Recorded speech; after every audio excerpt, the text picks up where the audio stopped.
ಇವತ್ತು ಅಮ್ಮ ಹೇಳಿಕೊಟ್ಟಂತಹ ನುಗ್ಗೆ ಸೊಪ್ಪಿನ ಸಾರನ್ನು ಮಾಡ್ತಾ ಇದ್ದೀನಿ. ತುಂಬಾ ರುಚಿಯಾಗಿರುತ್ತೆ. ಹಾಗೆ ಈ ನುಗ್ಗೆ ಸೊಪ್ಪು ನಮ್ಮ ಆರೋಗ್ಯಕ್ಕೂ ಕೂಡ ತುಂಬಾ ಒಳ್ಳೆಯದು. ಬನ್ನಿ ಹಾಗಿದ್ರೆ ತುಂಬಾ ರುಚಿಯಾಗಿ ಈ ನುಗ್ಗೆ ಸೊಪ್ಪಿನ ಸಾರು ಯಾವ ರೀತಿ ಮಾಡೋದು ಅಂತ ಹೇಳಿ ನೋಡ್ಕೊಂಬರೋಣ.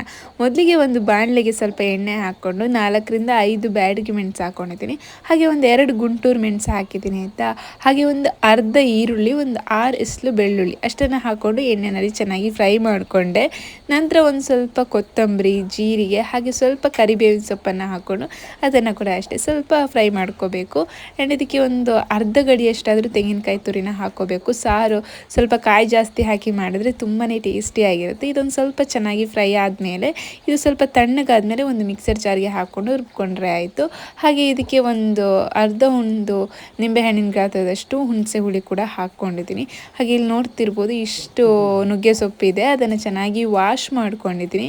ವಾಶ್ ಮಾಡಿಕೊಂಡು ಅದೇ ಬಾಣಲೆಗೆ ಇದನ್ನು ಹಾಕ್ಕೊಂಡಿದ್ದೀನಿ. ಹಾಗೆ ಇದ್ರ ಜೊತೆಗೆ ನೀವು ಹೆಸರು ಕಾಳು ಅಥವಾ ಹೆಸರು ಬೇಳೆ ಅಥವಾ ಹಲಸಿನ ಬೀಜ ಕೂಡ ಹಾಕ್ಕೊಳ್ಬೋದು. ಹೆಸರು ಕಾಳು ಹಾಕ್ಕೊಂಡ್ರೆ ಸ್ವಲ್ಪ ತಂಪಿರುತ್ತೆ ಅಲ್ವಾ, ಹಾಗಾಗಿ ನಾನಿಲ್ಲಿ ಹೆಸರು ಬೇಳೆನ ಹಾಕ್ಕೊಂಡಿದ್ದೀನಿ. ಅದನ್ನು ಹಾಕ್ಕೊಂಡು ಬೇಯೋದಕ್ಕೆ ಇಟ್ಟಿದ್ದೀನಿ. ಕುಕ್ಕರ್ನಲ್ಲಿ ಕೂಡ ಬೇಯೋದಕ್ಕೆ ಇಡ್ಬೋದು, ಬಟ್ ತುಂಬ ಬೇಗನೆ ಬೇಯುತ್ತೆ, ಜಾಸ್ತಿ ಟೈಮ್ ಏನೂ ಬೇಕು ಅಂತಿಲ್ಲ. ಹೆಸರು ಕಾಳು ಹಾಕ್ಕೊಂಡ್ರೆ ಸ್ವಲ್ಪ ಕುಕ್ಕರ್ನಲ್ಲಿ ಬೇಯಿಸ್ಕೋಬೇಕಾಗುತ್ತೆ, ಬಟ್ ಹೆಸರು ಬೇಳೆ ಹಾಕ್ಕೊಂಡಿದ್ದೀನಲ್ವ ಹಾಗಾಗಿ ಬಾಣಲೆಲೆ ಇಟ್ಟಿದ್ದೀನಿ. ಹಾಗೆ ಒಂದು ಚಿಕ್ಕ ಸೈಜು ಈರುಳ್ಳಿ ಕೂಡ ಹಾಕ್ಕೊಂಡು ಚೆನ್ನಾಗಿ ಬೇಯಿಸ್ಕೊಳ್ತಾ ಇದ್ದೀನಿ. ಹಾಗೆ ಇಲ್ಲಿ ಮಕ್ಕಳು ಅವರಷ್ಟಕ್ಕೆ ಆಟ ಆಡ್ತಾ ಇದ್ದಾರೆ, ತಿನ್ನೋದು ಬಿಟ್ಟು ಅದನ್ನು ಆಟ ಆಡ್ತಾ ಇದ್ದಾರೆ ಆಯಿತಾ. ಇನ್ನು ಮನೇಲಿರೋ ಏಜ್ ಆದವ್ರು ಏನಾದರೂ ಇದ್ದರೆ ಅವ್ರಿಗೆ ನಾವು ಯಾವುದೇ ಥರದ ಡಿಫ್ರೆಂಟ್ ಐಟಮ್ಸ್ ಮಾಡಿದ್ರೂ ಇಷ್ಟ ಆಗೋದಿಲ್ಲ. ಅವ್ರು ಮಾಡ್ತಿದ್ದ ಶೈಲಿಯಲ್ಲಿ ಮಾಡಿದ್ರೇ ಅವ್ರಿಗೆ ಇಷ್ಟ ಆಗೋದು. ಅದೇ ರೀತಿ ಇವತ್ತು ಈ ನುಗ್ಗೆ ಸೊಪ್ಪಿನ ಸಾರನ್ನು ಮಾಡ್ತಾಯಿದ್ದೀನಿ. ಟೇಸ್ಟ್ ತುಂಬ ಚೆನ್ನಾಗಿರುತ್ತೆ ಆಯಿತಾ. ಹಾಗೆ ಇಲ್ಲಿ ನೋಡಿ ಒಂದು ಅರ್ಧ ಗಡಿ ಆಗೋಷ್ಟು ತೆಂಗಿನಕಾಯಿನ ಕಟ್ ಮಾಡ್ಕೊಂಡು ಹಾಕ್ಕೊಂಡಿದ್ದೀನಿ. ಅದನ್ನು ರುಬ್ಕೊಂಡ್ರೆ ಆಯಿತು. ಇಲ್ಲಿ ಇನ್ನು ಸೊಪ್ಪು ಮತ್ತು ಹೆಸರು ಬೇಳೆ ಚೆನ್ನಾಗಿ ಬೆಂದಿದೆ. ಇವಾಗ ಇದಕ್ಕೆ ರುಚಿಗೆ ಎಷ್ಟು ಬೇಕೋ ಅಷ್ಟು ಉಪ್ಪನ್ನು ಸೇರಿಸ್ಕೊಳ್ತಾ ಇದ್ದೀನಿ. ಹಾಗೆ ನುಗ್ಗೆ ಸೊಪ್ಪಿನ ಚಟ್ನಿ ಕೂಡ ತುಂಬಾ ಟೇಸ್ಟಿಯಾಗಿರುತ್ತೆ ಆಯಿತಾ.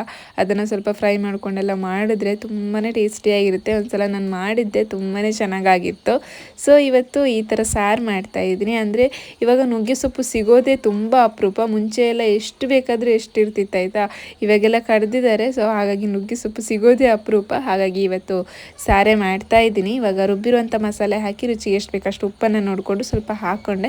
ಹಾಗೆ ಇದನ್ನು ಚೆನ್ನಾಗಿ ಕುದಿಸ್ಕೊಂಡು ಒಂದು ಒಗ್ಗರಣೆ ಕೊಟ್ಕೊಂಡ್ರೆ ಆಯಿತು. ತುಂಬಾ ರುಚಿಯಾಗಿರುವಂತಹ ನುಗ್ಗೆ ಸೊಪ್ಪಿನ ಸಾರು ರೆಡಿ ಆಯಿತು ಅಂತಲೇ ಹೇಳ್ಬೋದು. ನೀವು ಕೂಡ ಒಂದ್ಸಲ ಇದೇ ರೀತಿ ಟ್ರೈ ಮಾಡಿ. ಹಾಗೆ ನೀವು ಯಾವ ರೀತಿ ನುಗ್ಗೆ ಸೊಪ್ಪಿನ ಸಾರನ್ನು ಮಾಡ್ತೀರಾ ಅಂತ ಹೇಳ್ಬಿಟ್ಟು ಕಮೆಂಟ್ ಮೂಲಕ ತಿಳಿಸಿ ಆಯಿತಾ. ಹಾಗೆ ಇವತ್ತಿನ ಈ ರೆಸಿಪಿ ನಿಮಗೇನಾದರೂ ಇಷ್ಟ ಆಗಿದ್ದರೆ ಪ್ಲೀಸ್ ಒಂದು ಲೈಕ್ ಮಾಡಿ, ಶೇರ್ ಮಾಡಿ, ಕಮೆಂಟ್ ಮಾಡಿ. ಹಾಗೆ ನೀವೇನಾದರೂ ನನ್ನ ಚಾನಲ್ಗೆ ಫಸ್ಟ್ ಟೈಮ್ ಬರ್ತಾಯಿದ್ರೆ ಪ್ಲೀಸ್ ಚಾನಲ್ನ ಸಬ್ಸ್ಕ್ರೈಬ್ ಮಾಡ್ಕೊಳ್ಳಿ.